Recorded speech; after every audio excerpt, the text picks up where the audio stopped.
माँ तू सबसे प्यारी है, माँ तू जग में न्यारी है।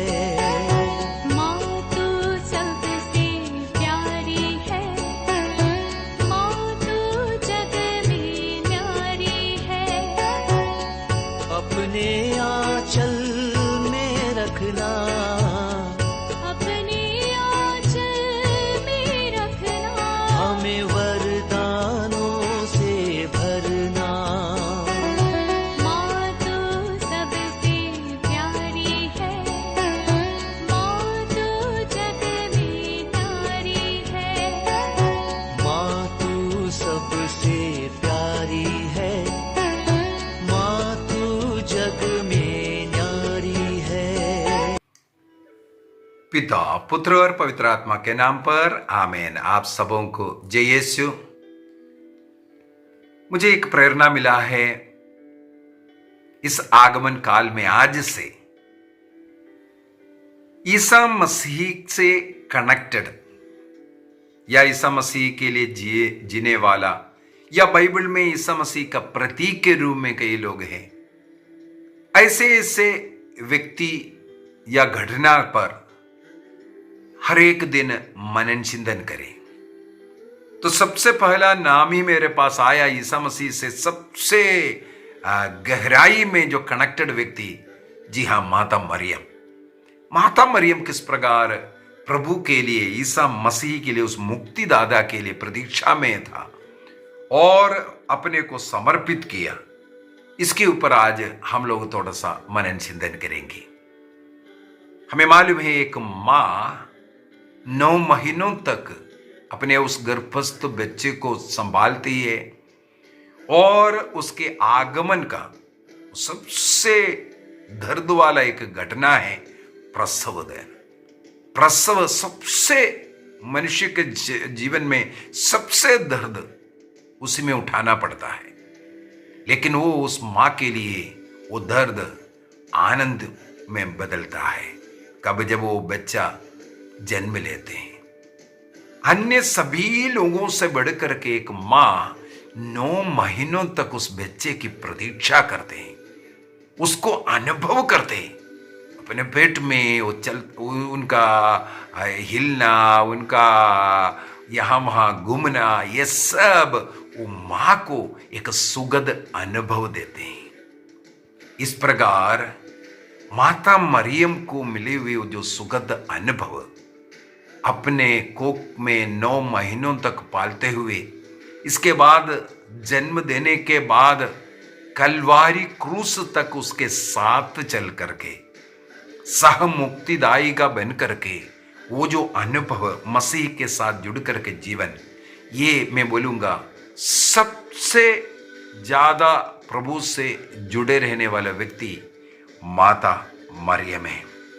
माता मरियम के विषय में मुझे पढ़ने के लिए मरिया वाल्तोरता का एक किताब है, पोएम ऑफ मैन गॉड बोल करके, उसका वॉल्यूम 1 के अंदर पढ़ने के लिए मिला।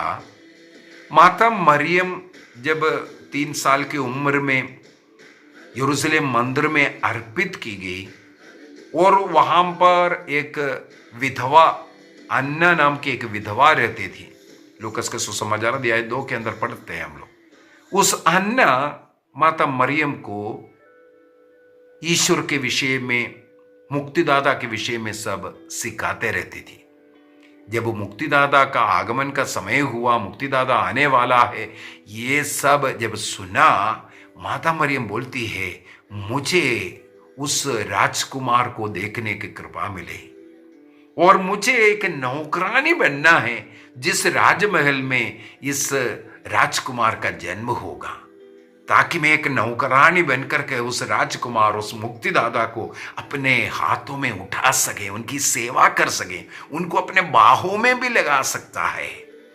इस प्रकार माता मरियम जब छोटी बेटी है, तब से मुक्तिदाता के लिए इनका हृदय, दिल तरसते थे।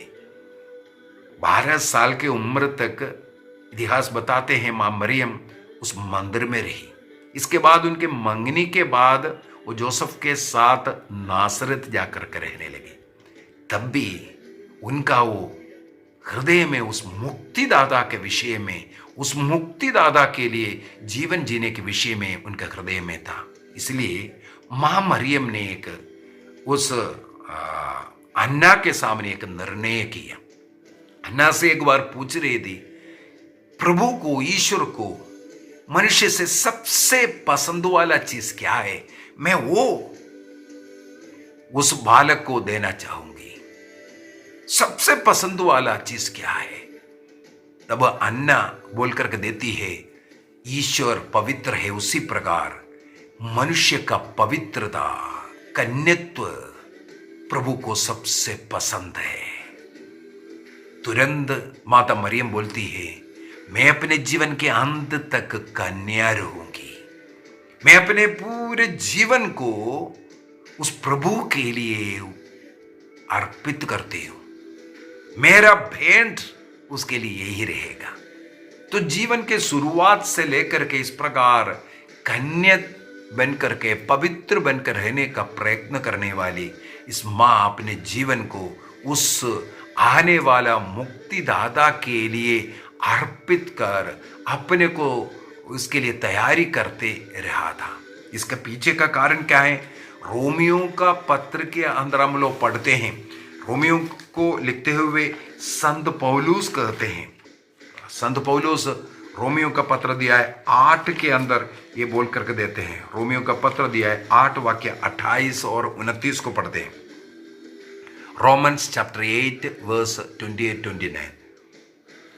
हम जानते हैं कि जो लोग ईश्वर को प्यार करते हैं और उसके विधान के अनुसार बुलाए गए हैं, हमें मालूम है माता मरियम ईश्वर के विधान के अनुसार युगों से पहले वो निश्चित किया था मां मरियम के विषय में। तो इस प्रकार बुलाए गए। ईश्वर उनके कल्याण के लिए सभी बातों में उनकी सहायता करेगा।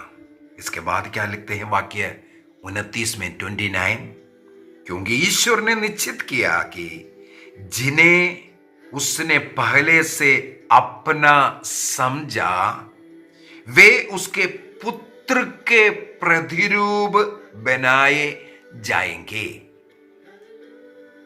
युग युगों से पहले माता मरियम को यीशु के मां के रूप में ईश्वर ने निश्चित किया था, जिसको ईश्वर अपने पुत्र के लिए पहले से समझा था। उसको उस पुत्र के समान, उसके प्रतिरूप उसकी सृष्टि हुई।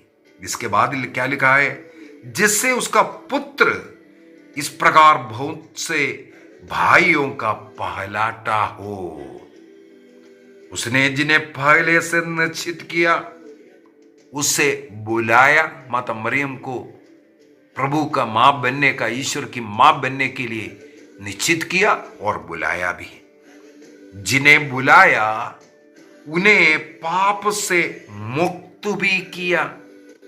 अभी दिसंबर 8 तारीख को माता मरियम का निष्कलंक गर्भागमन का यही पर्व हम लोग मनाते हैं। यहां पर लिखा हुआ है, जिन्हें बुलाया उन्हें पाप से मुक्त भी किया। उनके जन्म से पूर्व माता मरियम को ईश्वर ने जन्म पाप से मुक्ति दिया, और जिन्हें पाप से मुक्त किया उन्हें महिमान्वित भी किया।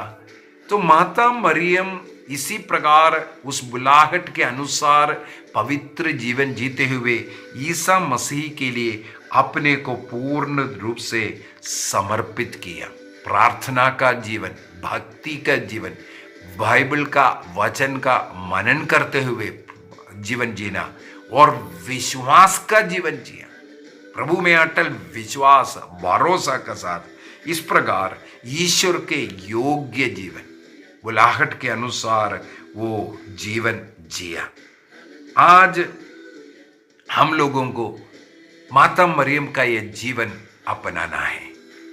जिस प्रकार माता मरियम चुने हुए थे ईश्वर की मां बनने के लिए, उसके अनुरूप वह जीवन बिताई। हमें मालूम होना चाहिए, जो मरियम या मेरी या मरिया या मैरी, ये जो शब्द सब एक ही शब्द है। कई भाषा में, लैटिन भाषा में मेरी कहते हैं, मिरियम हिब्रू भाषा में कहते हैं, फ्रेंच में इसको मैरी कहते हैं, और इटालियन भाषा में उसको मरिया कहते हैं, और सीरियक अरामाया भाषा में उसको मरियम कहते हैं। तो इस प्रकार इस शब्द का जो पहला अर्थ है सबसे प्रिय, सबसे प्रिय।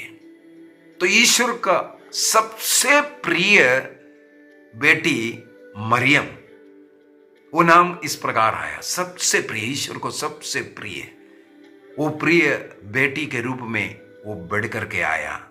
हमें भी अपने जीवन में ईश्वर के नजर में अच्छा बनने का निर्णय करना है।